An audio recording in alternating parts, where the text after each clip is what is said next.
Good afternoon, everybody. We will call this Ways and Means Committee meeting to order. We do have quorum. It is Wednesday, April 22nd. We don't have a terribly heavy schedule today, but we do have some important bills that we will be moving today. I will start off by reading the safety statement. Welcome to the Minnesota House of Representatives. We appreciate your interest and participation in the legislative process. To ensure everyone can view, hear, and understand today's proceedings, we ask for your cooperation in maintaining decorum and civility throughout this hearing. For the safety, security, and comfort of all attendees, please note the following guidelines. I, the committee chair, maintain control of these proceedings and establish the following expectations. Signs and play cards are not permitted in the hearing room. Verbal outbursts, shouting, or disruptive behavior will not be tolerated. Applause or other audible demonstrations are not allowed. For safety reasons, standing or sitting in walkways and aisles or standing or obstructing at your chair is prohibited. If you require any accommodation, please speak with our sergeant staff. They are identified by the gold ties. Troopers and house security personnel are present to ensure everyone's safety. Those providing testimony will be giving specific time limits, which must be strictly observed. If you receive an interest ticket, please retain it, as it may be required for reentry if you leave the hearing room. Failure to comply with these guidelines may result in a removal from the hearing room. Our goal is to conduct these proceedings efficiently while ensuring everyone the opportunity to observe and participate appropriately. Thank you for your cooperation and participation in the legislative process. Co-Chair Torkelson, have you had a chance to review the minutes? I have, Mr. Chair. I move their approval. All those in favor or approve of the minutes, please say aye. Aye. Any opposed? The minutes are approved. Members, before we get started, I would like to say we are coming down on the final few weeks of session here, and Minnesotans are depending on us to deliver on some legislation that will be impactful in their lives in a positive way. Today we have some important bills that will go toward doing just that. I'd just like to remind us all, as legislators with elected election certificates, our constituents are depending on us, and we have had a tough year. But there's a lot that we can do within these final few weeks to make sure that we do some things to keep Minnesota moving in a positive direction and to help relieve some of the pain and harm that has been done to our community members across the state. With that said, first bill up is House File 1141. Chair Howard, I will move to place House File 1141 on the General Register. Please go ahead and present your bill. Thank you, Chair Frazier. And perhaps before I present, I think there is a technical amendment that Co-Chair Igo is going to offer. Thank you. I was going to ask, so you want to move that now? Yes. Representative Igo, you're going to speak to it? Yeah, Mr. Chair, if I can move the A5 amendment. Thank you for moving it, and please speak to it. Yeah, so the A5 amendment is mostly technical in nature. You'll notice on page 9, line 20, we're just changing how the money is going to be appropriated from NMB on the dates and get the dates enacted in the right place so that it follows the agreement that Chair Howard and I came to in conclusion of the bill. So that's kind of the big change right there. Any discussion of the amendment? Seeing none, all those in favor of the amendment say aye. Aye. Any opposed? The amendment is in place. Chair Howard, please proceed. Thank you, Chair Frazier, Chair Torkelson, and members of the committee. Amidst challenging budget times and even more challenges that Minnesotans are facing, what we have in this bill is a strong bipartisan bill that will do a lot of good for Minnesotans. It's a testament to our work in our Housing Committee this session, where we worked on a bipartisan basis to really focus on our shared goals of addressing our housing shortage and the virtue that Minnesota is a better place when everyone has a safe and stable place called home. A few of the broad highlights of the bill before us. One, we're making meaningful investments that will unlock public-private partnerships to build affordable homes all across the state, both to rent and to own, and to help ensure families have housing stability in all 87 counties. Second, we're doing this in a judicious way with our budgeting, making these investments in a manner that are cost neutral in this budget and the next, in the tails budget. And third, we're including a set of fiscal reforms to provide more oversight and accountability and line of sight for the legislature to the Minnesota State Housing Finance Agency, so that we can ensure that public resources are being used responsibly and responsibly. More specifically, this bill will authorize $100 million in housing infrastructure bonds, our state's bread and butter tool to build both affordable homes to rent and to own all across the state. This infusion helps keep our pipeline moving forward. We know that there's always more applications for these programs across the state than dollars are available, and so this helps us invest in shovel-ready projects that'll create more than 1,000 homes across the state. Two, we're investing $20 million in the Greater Minnesota Workforce Program, a priority of co-chair Igo's and one that I support as well. This program specifically helps us build workforce housing outside of the 7-county metro area. We've heard all session and for years that this is a huge gap. The deals don't pencil out. This provides gap financing and ways to make sure that we're building that critical workforce housing in Greater Minnesota. We also include a $150,000 increase to our state's homeowner education program, HECAT, and $150,000 investment in a pilot project of Representative Zeleznikar's regarding senior housing. All of these investments are cost neutral, and we do that by redirecting $22.3 million in unspent interest earnings off of legislative programs within the Minnesota Housing Finance Authority budget, or agency budget. So a word on this. Co-chair Igo held an illustrative hearing that helped our committee take a look under the hood of MHFA's budget and to understand their budget and practices. And MHFA is different than other state agency budgets in that the legislature does not appropriate state dollars for their administrative functions and employees. Previous to 2023, the agency used their banking operations and earnings from their banking operations to subsidize state staff.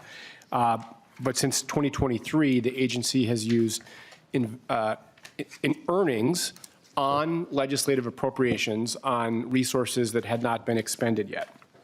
In practice, this is a good thing. It allows our state to adequately fund our state staff that are entrusted with program administration and program integrity. And I would note that MHFA has a very strong track record of program integrity, something that we've talked about this session. But that said, the surplus of the interest earnings right now is at a level that can more than adequately fund those staffing interests. And at a time with Minnesota facing immense needs, it's very judicious and appropriate to direct some of those investment earnings to the needs now that to help us build more homes and address housing stability. In addition to those investments, we're also helping ensure housing stability for families across the state by directing unspent dollars from the Tyler Housing Settlement to our state's Family Homelessness and Prevention Program, or FHPAP. For a refresher, FHPAP is our state's primary tool to address housing instability for renters and homeowners that have fallen into housing crises.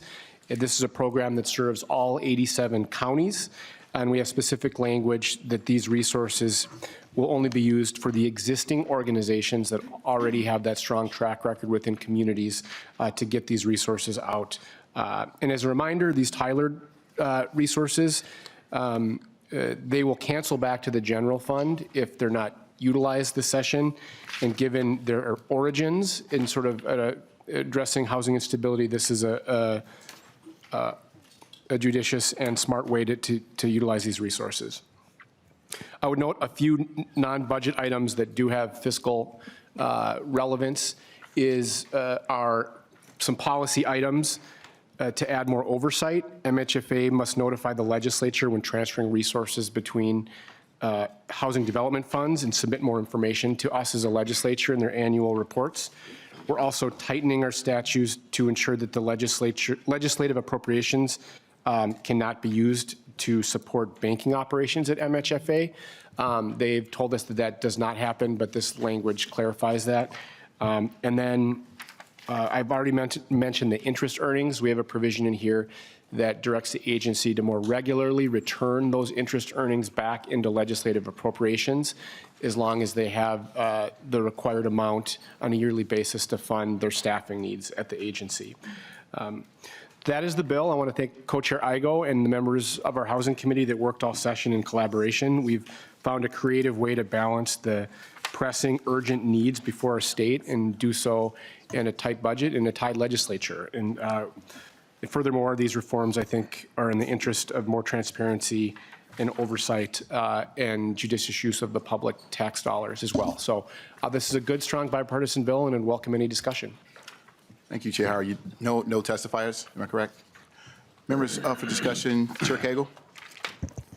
Thank you, Mr. Chair. And I was just kind of curious. I know you know that my district has Hilltop, which is a city that's mainly made up of manufactured housing. Fridley has a ton of manufactured housing. And we even, in our small town of Spring Lake Park, we have manufactured housing. And so I've been hearing a lot from my constituents that, the infrastructure in those places is far, far beyond, deteriorating. And I've driven roads around Fridley Terrace in the winter, and you wonder if your car is going to get out of there. So I'm just kind of curious in this bill, what is being done for manufactured housing? Chair Fraser, Howard. Cagle. Great question. Manufactured housing is our state's largest source of affordable home ownership. This bill, by including $100 million in housing infrastructure bonds, we can address some of those infrastructure issues. That is an eligible use. We did have a discussion in our housing committee. I think folks who have been working on manufactured housing haven't been satisfied with the level of housing infrastructure bonds that have went into manufactured housing. And we had a really good discussion in committee, and I think there's bipartisan interest to see that tool being used more for manufactured housing. So we're addressing it in that matter. There isn't any specific earmarked resources for manufactured housing within this bill. Any follow-up, Chair Cagle? Thank you. I really hope too that we can address the manufactured housing bill of rights as well. I think that's a really critical tool, especially when we see a lot of these private equity companies coming in and doubling lot rents. We also have a co-op in my district, and so that first right of refusal is really, really a necessary thing so that we can build more co-ops and strengthen the equity in those manufactured housing parks. And so I really hope that we do allocate a good portion of funding through those infrastructure bonds so that we can start to, get these places back up to livable conditions. Any follow-up to that, Chair Howard? Just to say that it is disappointing that the manufactured housing bill of rights isn't in this bill. We did hear that in committee. It is one that didn't kind of fell on partisan lines, and we didn't have the support to move that out of our committee. Chair Nash? Thank you, Mr. Chair. And Chair Howard, thanks for doing this. I think the discussion that we had in committee, and there's members of the Housing Committee here, I just think that it merits a little bit of clarity because we got a letter from the commissioner saying that this bill will damage the relationship between the legislature and the agency. And I just want to level set. So the amount of money that is being used still leaves a tremendous amount behind. And the amount that we were told that had been accrued in just interest in the Housing Committee, and Chair Howard, correct me if I'm wrong, but it was $99.6 million in interest. And the discussion that we had in the bill that sits before you is a utilization of some of that will not negatively impact the ability for Minnesota Housing to do their job. But what it will do is it will take that amount that was gained in interest and put it into actual things that help Minnesotans. Is that a correct assessment as you see it there, Chair Howard? Chair Howard? Chair Fraser, Representative Nash. I think it is correct that we want to balance. We definitely want to make sure that our agencies have the resources they need to administer programs, and it's very true that when we passed our 2023 budget, we asked the agency to do a lot more with our historic investments in housing. But that said, we've worked closely with our fiscal staff. As we understand, it's about $80 million in interest earnings that currently exist now, and we're directing $22 million of that. And then, in addition, we have the provision in here that says on a yearly basis, we'd expect that the agency essentially take a look. What do we need for our staffing for the, and if it's an excess, should we return some of that? And to me, it's a wise thing to do. One other note, currently what it says in our statutes is that the agency should periodically return in investment earnings back to programs. But there's no specificity, that we don't define what periodically is or means. And so this is a way to, I think, provide a little more legislative direction on what should happen with legislative appropriations. Follow up, Chair Nash? Yeah, thank you, Mr. Chair. And Chair Howard, I just wanted again to direct members' attention to the letter that we got from Minnesota Housing that has effectively said in the last sentence of the paragraph that that 4925 appears Is to this the, we're making sure we have this. Okay. Go ahead. Let me know when I can. Go ahead, Okay. continue. That in the letter that it categorizes that the relationship is being damaged. And having sat on the Housing Committee for a number of years with you and Chair Igo and Representative Agbaje, I don't think that that's true. I think, if anything, we work quite well with them in helping the people of Minnesota, and that $99.6 million of interest should not just sit there and wait to be operationalized on a rainy day or a what if, but that tranche of money should be put to use to benefit Minnesotans. And I recognize that day in committee was probably one of the better days that we had around the table, because we were all in, I would say, somewhat of disbelief as to the total amount of money that had been accrued in interest, and that we singularly believe that it needs to be put to use to help Minnesotans. So thanks to you, Chair Howard. And again, I just don't see it the way that the commissioner has put forward in her letter. And I just want to make sure that members who are not on the Housing Committee do not view this as an adversarial bill. This is a bill that helps Minnesotans.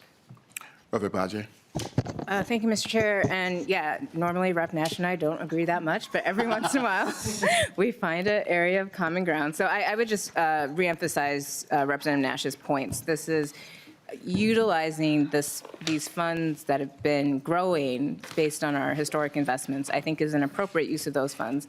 We are also being prudent with how much we are using in order to carefully, you and Chair Igo have carefully crafted a bill to, meet the needs of Minnesotans based on where we are today. And so I think that, for folks around the table who are reading that letter from the agency, just to be mindful that this is not, we're not doing anything extraordinary here. We're just trying to make sure that the funds that we have appropriated are being used in the way that continues to help Minnesotans achieve their housing needs.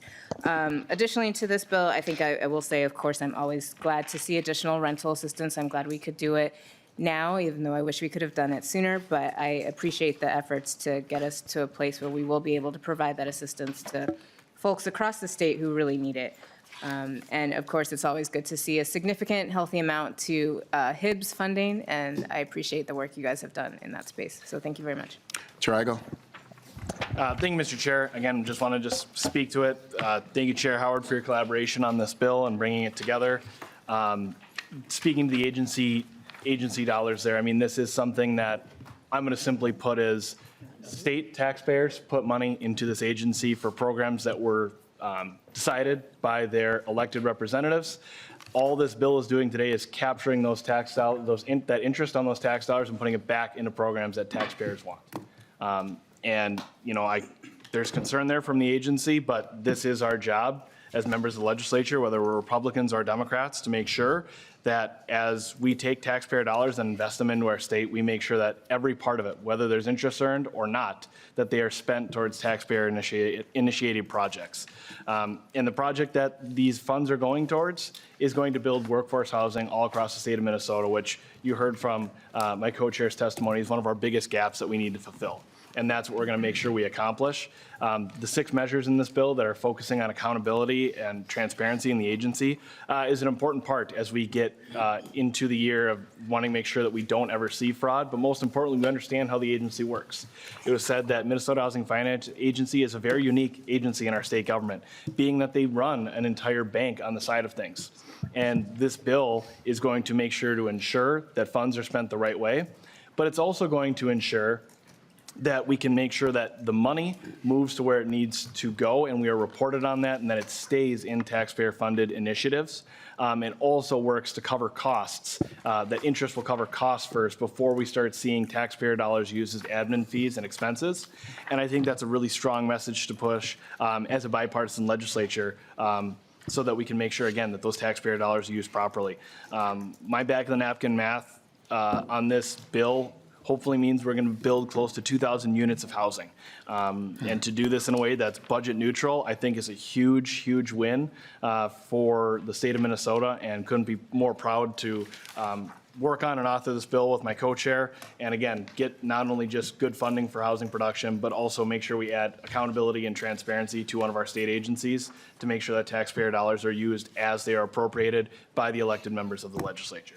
Thank you, Mr. Chair. Co-Chair Howard to close. Thanks, members, for the discussion. Co-Chair Igo wrapped it up very well. This is going to allow us to build homes and change lives for the better, and do so in a way that is cost-conscious in their current context. I just want to comment, I do care very deeply about our relationship with the State Finance Agency, and they've, I want to call it again, they've done an incredible job with program integrity. And we asked them to do a lot when we passed our 2023 budget, and they're implementing programs right now that are making a big difference. So we share the goal with the agency to making sure that they can continue to administer state programs, and look forward to more conversation with them about it. We do think that this is a very responsible way to go about it, but invite those discussions and stay really focused on the end goal, which is how do we improve Minnesotans' lives, and a big way we do that is making sure people can afford a safe place to live. So thank you, members. Really appreciate the discussion. Thank you, Co-Chair Howard. The chair renews his motion to refer House File 1141 as amended to be recommended for placement on the General Register. All those in favor say aye. Aye. Any opposed? Motion approved. You're on your way. Thank you. Up next, we have Chair Vang. House File 4372.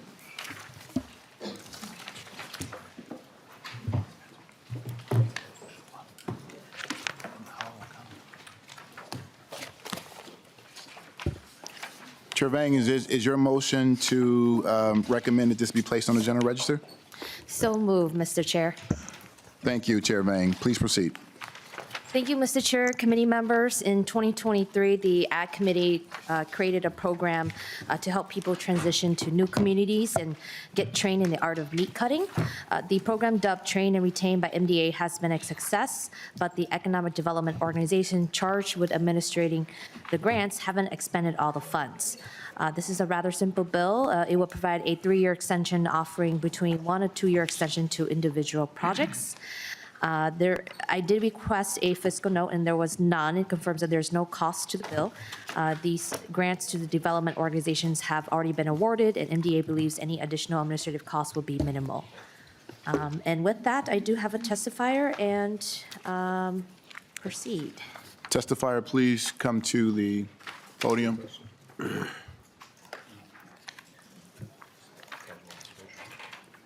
Are they, it's in person, correct? Stu Laurie?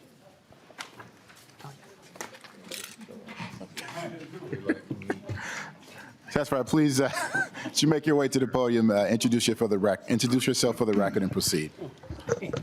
Thank you, Chair Frazier and members of the committee. For the record, my name is Stu Laurie, Government Relations Director for Minnesota Farmers Union. Submitted a letter for your packets and didn't anticipate testifying, but very much appreciate the opportunity. We're huge supporters of this program, helped create it in 2023 with the fantastic support of then Chair Vang, and we're grateful for your consideration of this extension.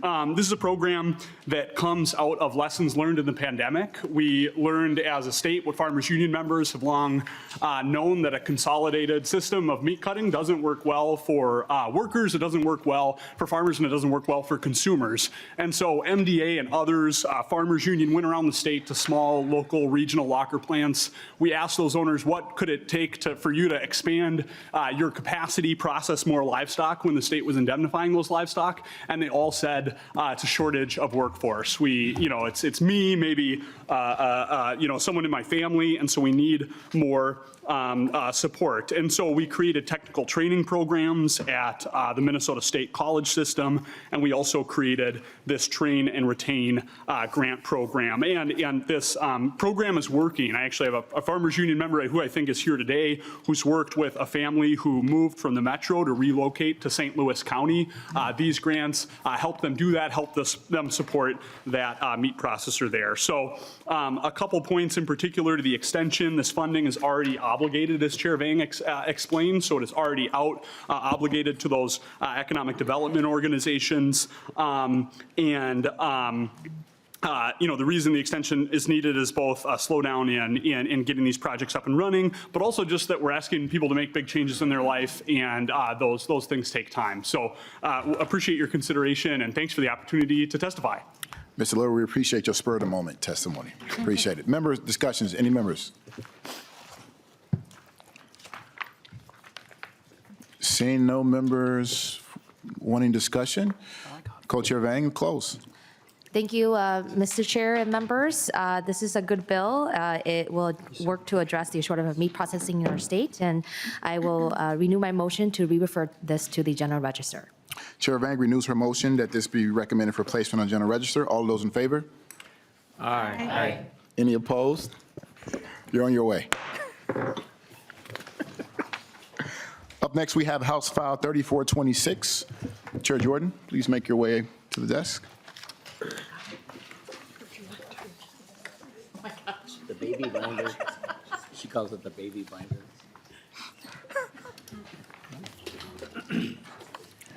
Chair Jordan, I should have asked if you needed a hand. Prior apologies. It used to be 3 binders. Glad you're able to whittle it down. Chair Jordan, since you're not a member of the committee, I will move that House File 3426 be recommended for placement on the general register. Please proceed with the bill. Thank you, Mr. Chair, and thank you, members. This is the annual LCCMR appropriation. That stands for the Legislative Citizen Commission on Minnesota Resources. And it's a committee that spends the proceeds from our lottery that go into the Environment and Natural Resources Trust Fund, or ENRTF. There's a lot of acronyms, so if anyone wants me to repeat any of them, just raise your hand. And this is money from our lottery proceeds that was something that's overwhelmingly enjoyed by Minnesotans. They recently voted to renew the ENRTF in 2024, along with the Community Grants Program, and this is the first LCCMR bill that contains those grants for what is the Community Grants Program, which are intended to be smaller grants in nature and will be distributed by the DNR. This engrossment of the bill includes 108 appropriations totaling $102.036 million. This is about 1.25 million less than the 5.5 constitutional limit due to the removal of one project from the council recommendations and other accounting reasons. Subdivision 16 of the bill includes 11 extensions of previous appropriations.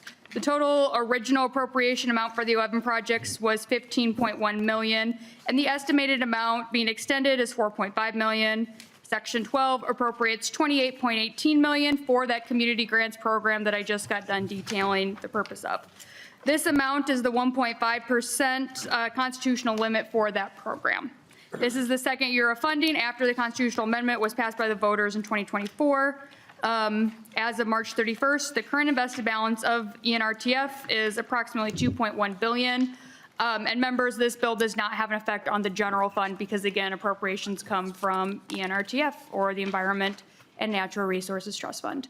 I'm happy to take questions. I also have in the audience the director of the LCCMR, Director Becca Nash, but we don't have any necessarily any more to go over. So that's what we got for you today. Happy to stand for any questions.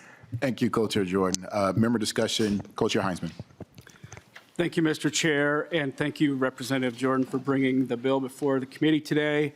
I did want to make a few comments. I think that the first thing I want to point out is that while generally non-controversial, there were a lot of conversations. I want to thank Representative Jordan for working with our caucus to try to address some of those things. There is a project missing. We don't need to have a long, drawn-out conversation today about that, but we were able to fix, I think, a problem for the path forward for this bill. Additionally, members, I think we also should mention that the Community Grants Program has approached its launch in a very novel way, in that we are preemptively bringing some statutory changes to how those dollars are be appropriated and avoid the opportunity for fraudsters to take advantage of this program. The OLA made a number of suggestions. We incorporated those things. And I believe we're going to have a very, very good program available to work on a variety of projects. That I think arguably brings more accountability, than we otherwise would have had. So I'll leave my comments there. Thank you, Mr. Chair. And again, thank you, Representative Jordan. Co-Chair Koznick. Thank you. More generally, the proceeds for the Environment and Natural Resources Trust Fund come from proceeds from the state lottery. Has there ever been consideration on the projects or districts that a proportionality of the money from districts that put into the lottery, that they receive a certain percentage back or anything like that? What have those conversations been like? I've never served on that. Co-Chair Jordan, or if you want to phone a friend. Mr. Chair, Representative Koznick, I have not been part of those conversations. I don't know. I'm looking at Director Nash, who's shaking her head. I think one thing that I think is a great thing about the ENRTF is that it benefits all Minnesotans. There are projects in here that go to the University of Minnesota to advance scientific research, to address PFAS mitigation and testing. There's been a lot of work done in here to fund RT Quick, which is a rapid test for determining CWD, which is a brain disease in deer that could have effects on humans. There's also parks and trails funding and outdoor recreation opportunities in every corner of this state. And so there is really something for everyone in here. We have like many categories between lands, fish and wildlife, energy. And so those projects go across the state. One project that I'm really excited about actually is in Otter Tail County, which is looking at how they manage waste management to be more, to find new recycling technologies. And that's nowhere near my district, but I'm still really excited about what we can learn about solid waste, which many of you know is a legislative passion of mine. But I really do think, it is. I think that there's just something here for all of the school children of Minnesota, but there's also projects directed towards seniors, bikers, walkers, swimmers, fisher, anglers, campers, you name it. Someone in your district is taking advantage of this program, and it benefits all of us whether or not we play the lottery.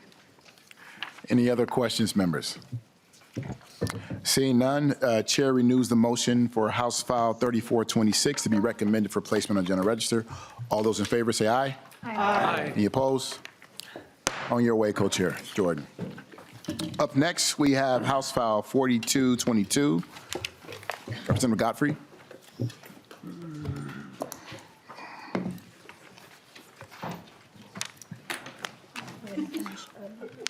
Representative Gottfried, I will move that House File 4222 be recommended for placement on the General Register. There is an amendment. Do you want to address that first or after your introduction of the bill? Yeah, we can address the amendment first. So yeah, so the A6 amendment that you have before you would add two very tiny conveyances from the Minnesota Historical Society to the Lower Sioux Indian community, and secondly to the city of Marine on St. Croix. We did not add these amendments in the Environment Committee because these amendments were filed after the deadline, but we did present them in the Environment Committee, and as far as I heard, there was not any concern with these amendments when they were discussed. So happy to answer any questions about those or phone a friend if need be. Representative Heinzen. Thank you, Mr. Chair. I did want to speak to the amendment quickly before adoption. As Representative Gottfried stated, there was generally no issues with the amendment, but past deadline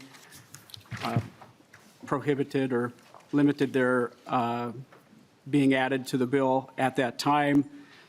And my understanding is that the properties in Redwood County in the section of land that was left out of the enabling legislation, it's not a new conveyance. So I just wanted that on the record. Thank you, Mr. Chair. Co-Chair Gottfried. Yeah, I mean, Rep. Gottfried. Or not yet. Rep. Gottfried. No, that is correct. Yeah, thank you for that correction, Representative Heinzman, Co-Chair Heinzman.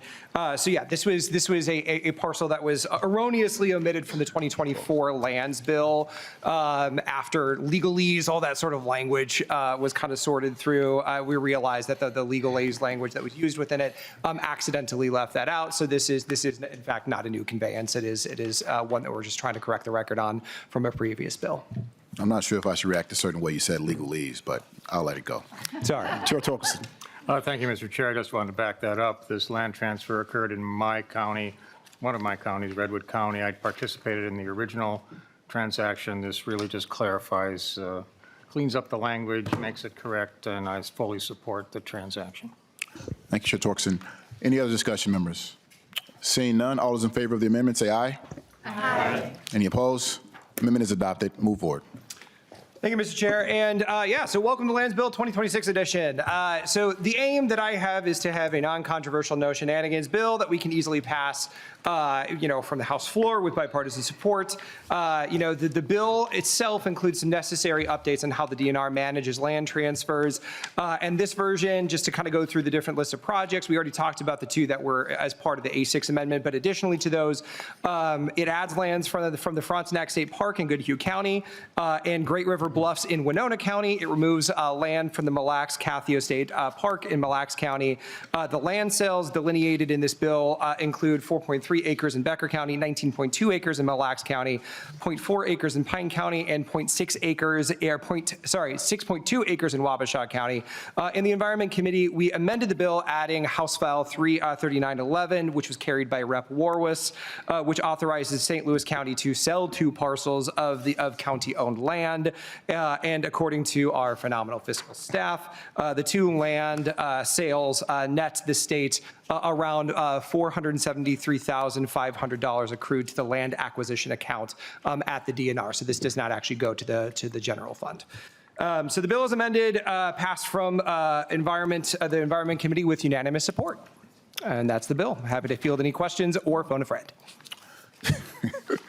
Thank you, Representative Gottfried. Chair Heinzman. Thank you, Mr. Chair. And again, thank you, Representative Gottfried, for the bill today. I do need to ask that we delay moving the bill to the general register. Like or similar to the amendment that we just added to the bill, there is an additional problem in what some of you may be familiar with, Cuyuna, the mountain bike trail system. And we are hopeful that given a few more days' time, that too can be addressed within the lands bill. So I just wanted to make sure that we're clear on some of the challenges in today's committee. And while I'm hopeful that the lands bill will be successful, today's unfortunately not the day. Thank you. Chair Heinzman, can you just, I actually like the Cuyuna bike routes. We all do. They're very beautiful. For those who haven't gone up there yet, please go check them out. Can you describe what the issue is? Yeah, as a matter of fact, I can. So the issue that could be addressed, as I said earlier, in a similar way to how we address the issue with the Historical Society, is a 1/24th interest that could potentially take a section of the trail system out of use, and we need to get that fixed. There is a meeting this coming Friday that could bring some opportunity for that, Mr. Chair, and unfortunately, we're just not there yet, and I'm hoping that it will be successful sooner than later. Chair Torkelson. Well, thank you, Mr. Chair. I really have no idea why this has taken so long to be settled. It's been on again, off again, on again, off again for the last number of days and weeks. I certainly apologize that we thought this bill was ready to go today, but we feel this is an important enough issue to delay the bill. So I would like you to lay it over. Otherwise, we'll be taking a no vote. Chair Klevorn. Thank you very much. I would just wonder, where is that in the bill? I'd like to see the read the underlying language in the bill. Chair Torkelson. Thank you, Mr. Chair. It's not in the bill at this time. It would be another amendment to the bill that is not ready. Mr. Chair? Chair Klevorn. Okay, could you please help me understand why then, if there's still ongoing, I'm just trying to understand the process. If you could please help me understand why that amendment, after agreement is reached, is not just added at the floor level? We could just go ahead and move this out today? I'm just confused. I was going to, Chair Heisman, I'm going to come to you, but I was going to ask that question if this is something that could be, we could move this bill and you could still work and can get that addressed and we could do it on the floor. But Chair Heisman. Thank you, Mr. Chair, and thank you for the question, Representative Klevorn. I would like for that to be the case, and once I have some confidence that there's agreement and that can happen, I believe we're ready for prime time. Mr. Chair? Chair Klevorn. I'll come back to you. Thank you very much. So this bill, as I'm hearing it, the contents of this are ready to go, but that you are asking for other language that isn't in this bill to be attached. I'm just trying to understand the process. I'm sorry for my confusion. Chair Torkelson, if you would. Thank you, Mr. Chair. So what we don't know is whether or not there might be some fiscal impact from the amendment. Might be, might not. If there is, we cannot change the fiscal aspects of the bill on the floor. We are limited to the content of the bill when it arrives. So that's really the reason behind holding it at this time. Chair Heisman. Nothing further. Thank you. That covered it.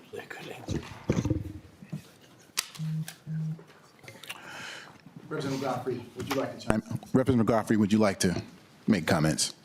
Yeah, sure. No, I appreciate it. And, we were aware that, this would likely possibly be a thing.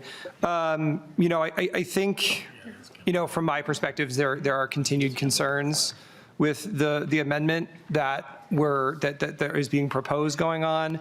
We heard it within our conversation in the House Environment Committee that there were pretty great concerns from members of our caucus on that.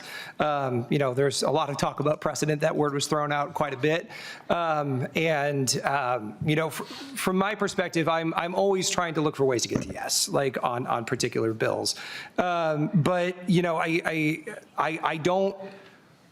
I don't want to completely rule out anything ever, but it's been communicated to me pretty in no uncertain terms that the concerns about the proposed amendment that we do not have yet before us today are great enough that it's a non-starter for at least a lot of the folks in the House Environment Committee. And so when I say that I want to pass a no non-controversial, no shenanigans bill, there's a reason that particular piece of legislation was not included in the lands bill to begin with, because there was a great deal of controversy surrounding it. And so, that's just kind of my 2 cents as to how this has happened. I am always willing to continue having conversations. Ideally, this is a scenario that is resolved without legislation. And I think that is what I believe and what a lot of folks believe is that ideally this is a scenario that is resolved without legislation, specifically because of the potential for litigation to be associated with that. Getting the legislature drawn up and all that is not something that I think is wise for us to be doing. So that's just my 2 cents, and I turn it back to the chair to continue member discussion. Thank you, Representative Gottfried. Chair Torkelson, did you? Oh, well, thank you. Just wanted to also note that I am aware that the DNR and the concerned parties are meeting, I believe, Friday, sometime later this week. I believe it's Friday, to try and work this out. There may not be resolution to this issue. I understand it's somewhat complex, but the time would be very helpful. To that point, Chair Heisman. Again, thank you, Mr. Chairman. And fundamentally, there is a fairness issue at stake. In addition to the issue I mentioned earlier, we need to make sure that Cayuta as a mountain bike trail system is fully open. And for those that have used it, I think we all understand how important that is, not just to the community, but of course to users. You never want to see a trail that says closed.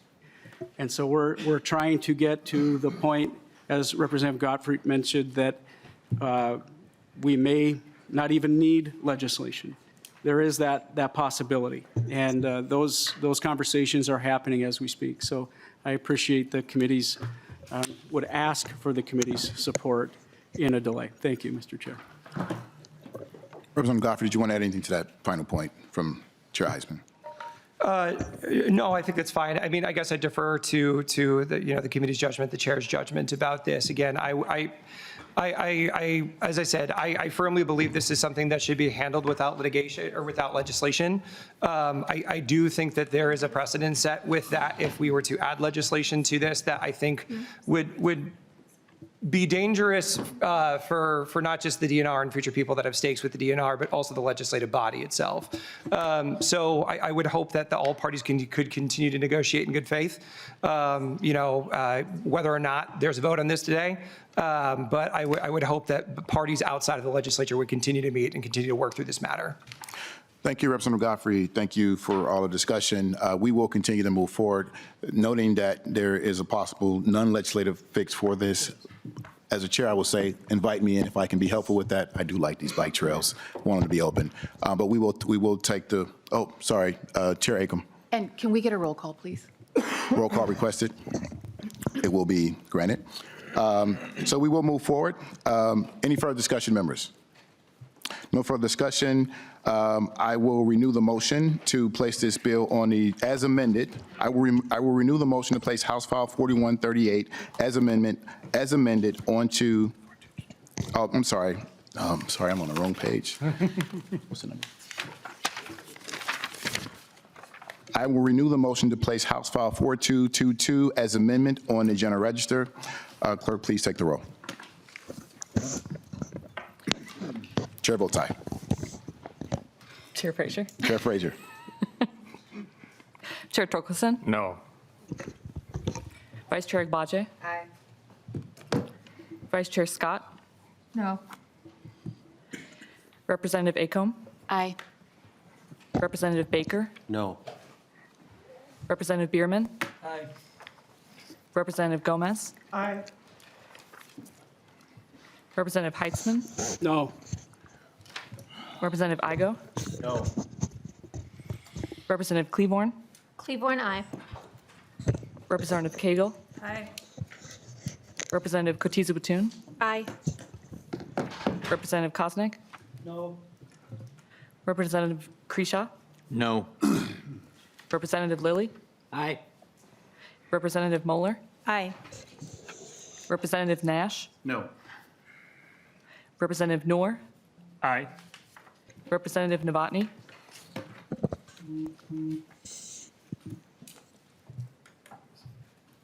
Representative Novotny? Not here. Oh. Representative Olson? No. Representative Pinto? Aye. Representative Rarick? Excuse me. Representative Schomacher? Representative Swedzinski? No. Representative Vang? Aye. Representative West? No. Representative Joachim? Aye. And I believe I missed Representative Backer. No.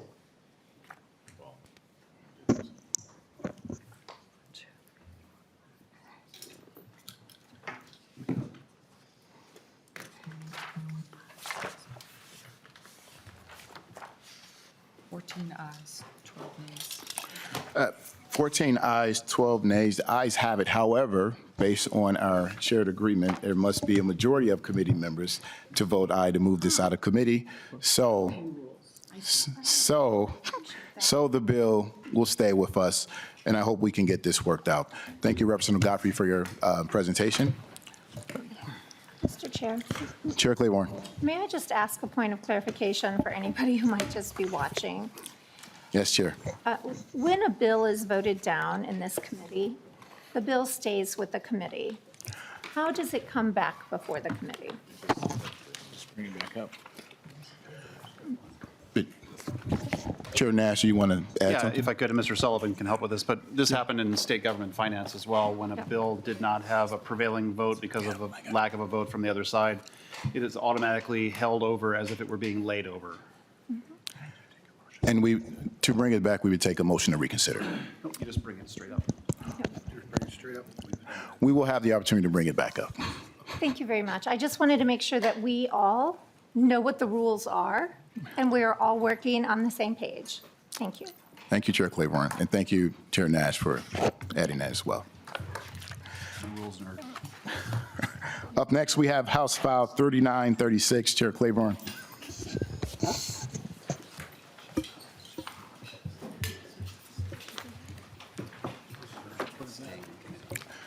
Chair Klevorn, members, we will be hearing House File 3936, and we will be laying this bill over. Mr. Chair, I would like a roll call on this vote, please. Chair Klevorn has requested a roll call on this bill. Chair Klevorn, you will have to, wait. I just want to make sure I Please. understand the rules. Please, Chair Klevorn, please make the motion where you'd like your bill to go. Thank you very much. I would move that House File 3936 be referred to the General Register. Chair Klevorn has requested the House File 3936 be referred to the General Register. Chair Klevorn, please present your bill.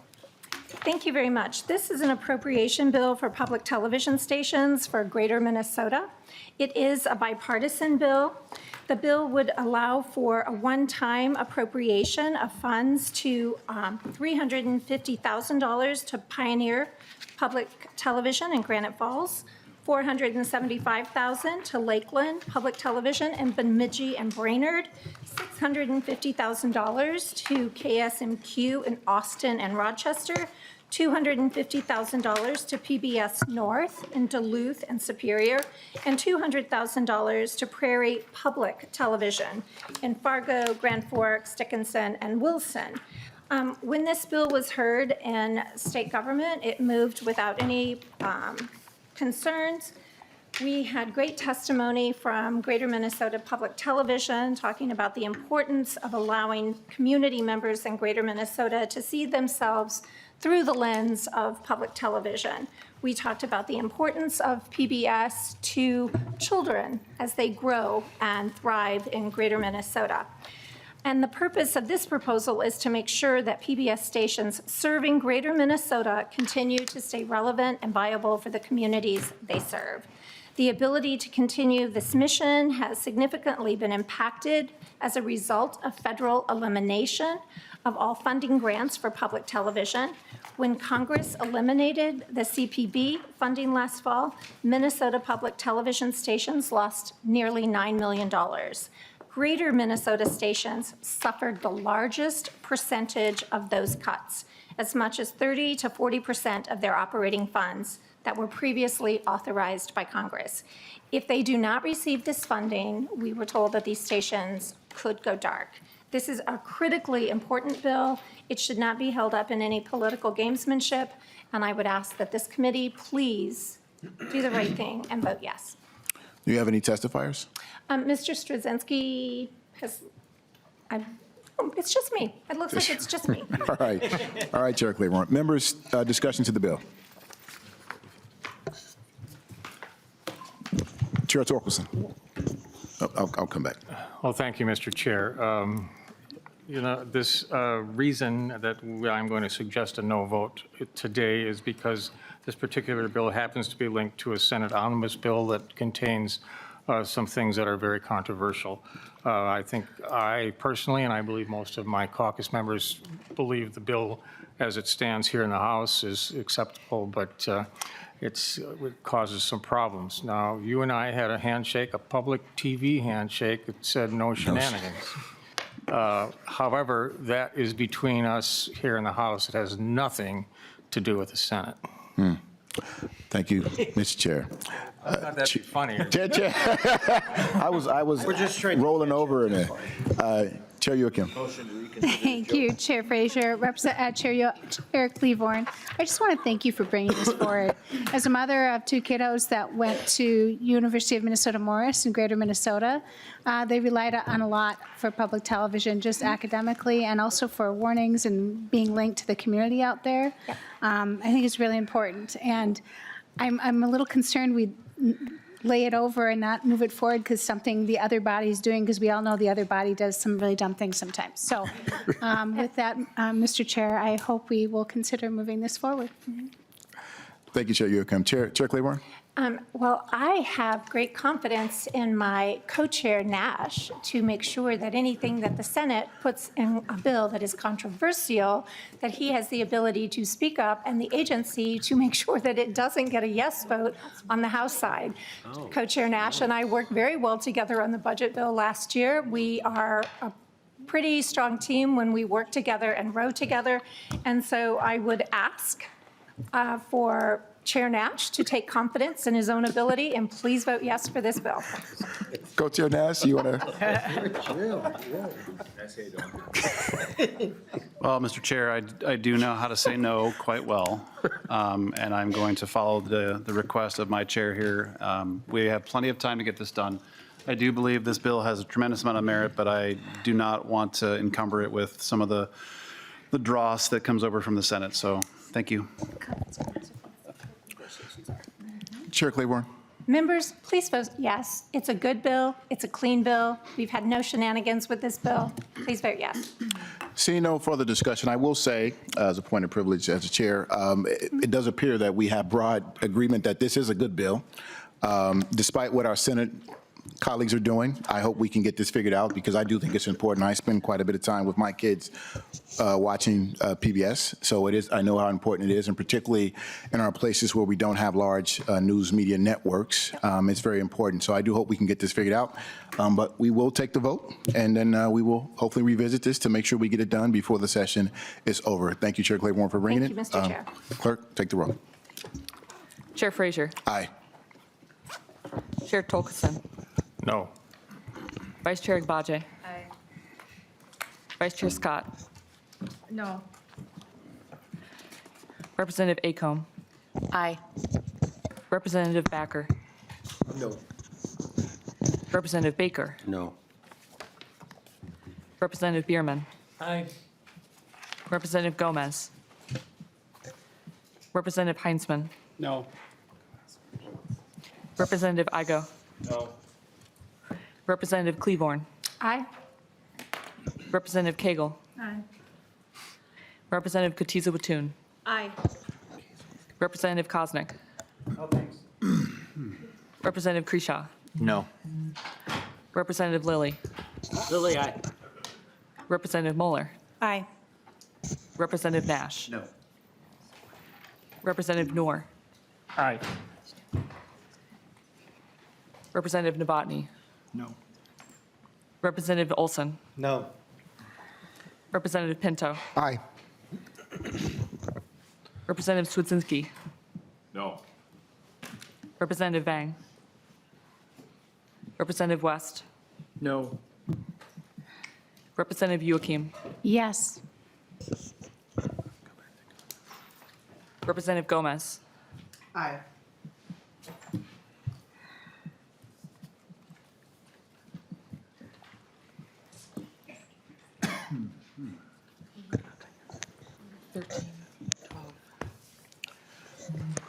The ayes have it 13 to 12, but as I mentioned before, because of our agreement, it has to be a majority of the committee to move this bill forward. So the bill the motion is denied, and it will stay with the committee, and hopefully we can get this worked out prior to session ending. Thank you very much, Thank you. Mr. Chair. Thank you, Chair Klevorn. Up next, we have House File 4138. Co-Chair Scott.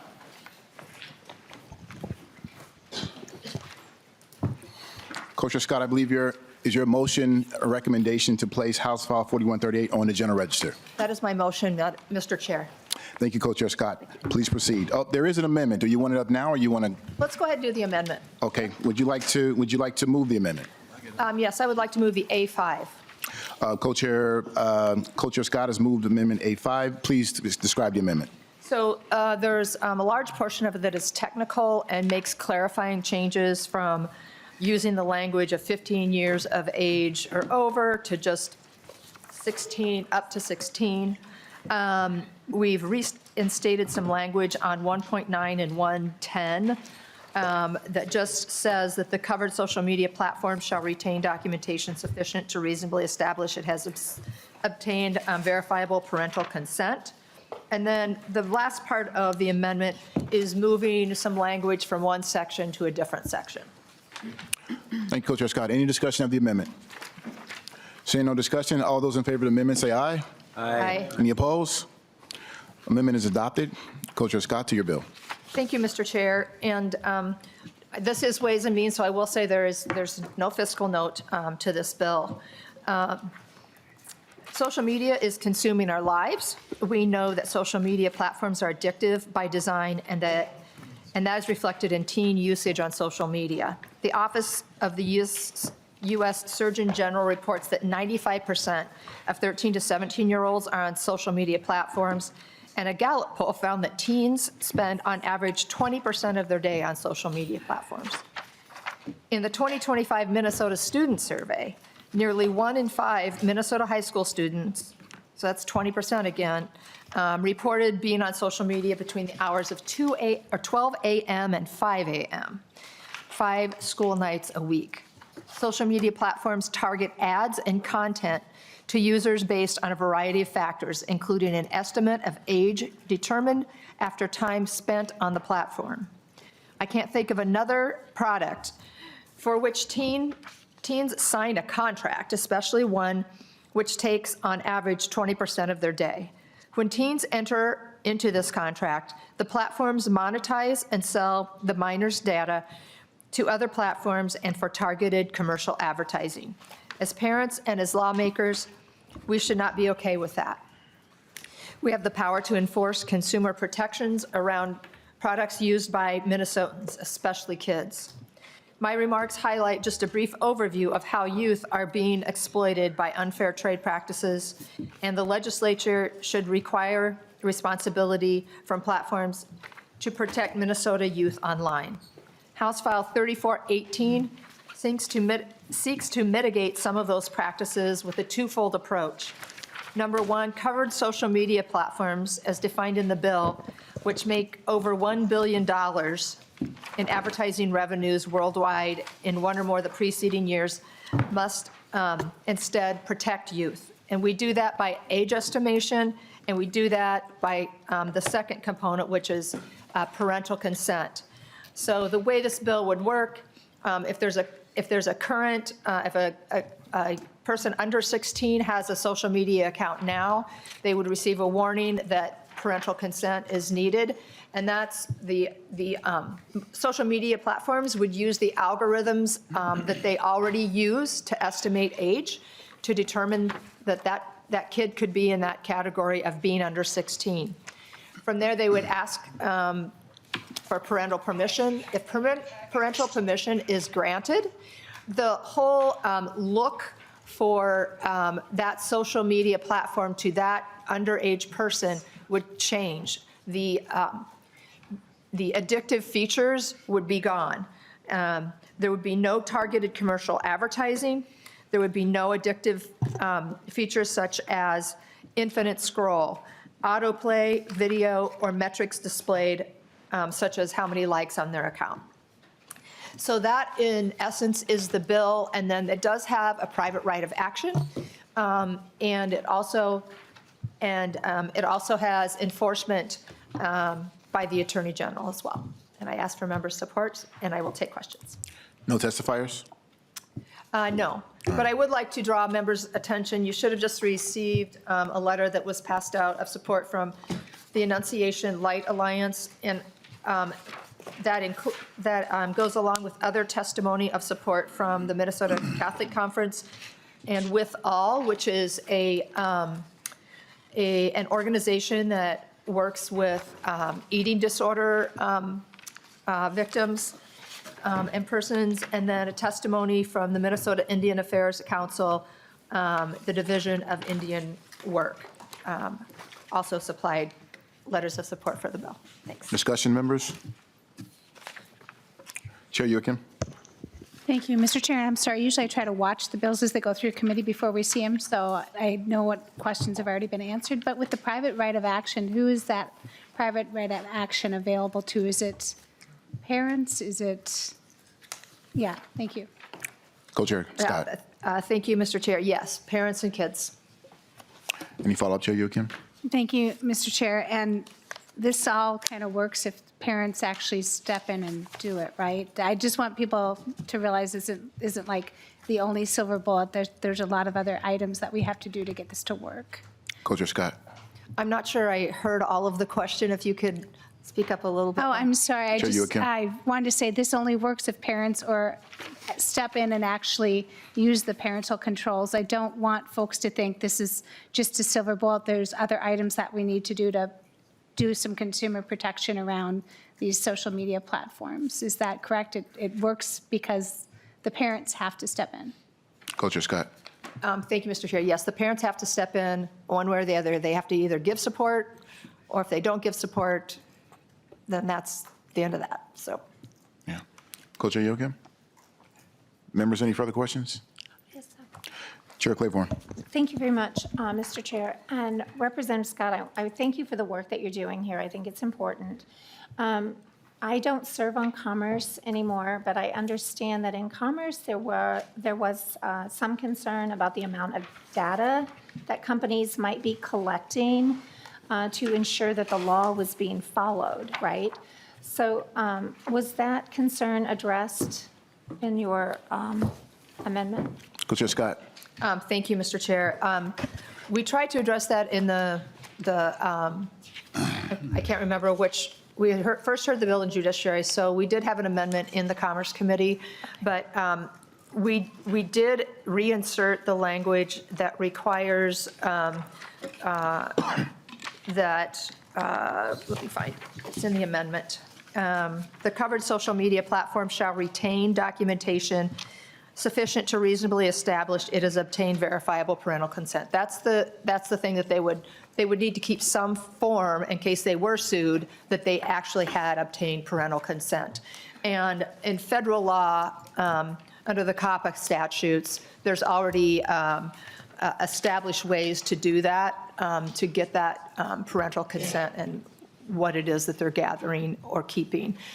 So if I think I'm pretty satisfied with the language as it is from a data standpoint. It also says in the bill that they can't sell that data, they can't share that data, they can't really do anything with it. It's only there for the purposes of verifying that they gave consent. Chair Klevorn, any follow-up? Just one follow-up. Go ahead. So that data that they're collecting, they can't sell it even if it's aggregated without identifiers? Okay. Chair Scott. No, for the record, you probably can't hear my head shake one way. Thank you very much. And again, I appreciate your work on this. Thank you. Thank really you for important the topic. support. Yeah. Any further questions, members? Seeing no further questions, Chair Scott, close.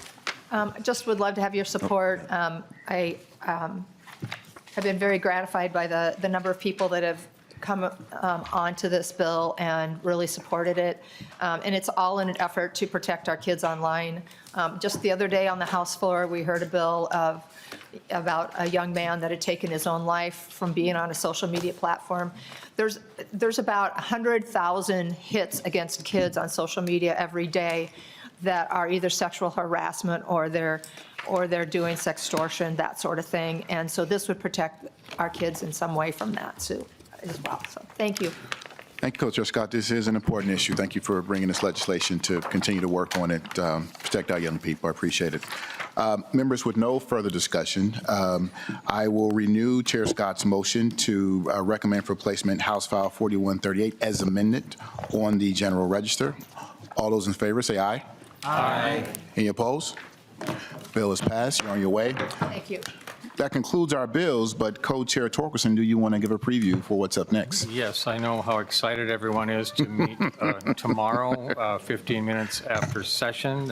Might motivate some within the room to keep their speeches short and brief. At session, that is. The meeting information for the committee meeting tomorrow is posted on the committee webpage. However, an error in the date of the meeting has happened, but we can't correct it because the listserv system is not working. I believe that the day is right, but the date is wrong, or vice versa. The meeting tomorrow at 3. We are meeting tomorrow at Can't 3, correct the message because the system is down. and we can't correct it because the system is down, but I look forward with great anticipation to seeing every one of your smiling faces tomorrow.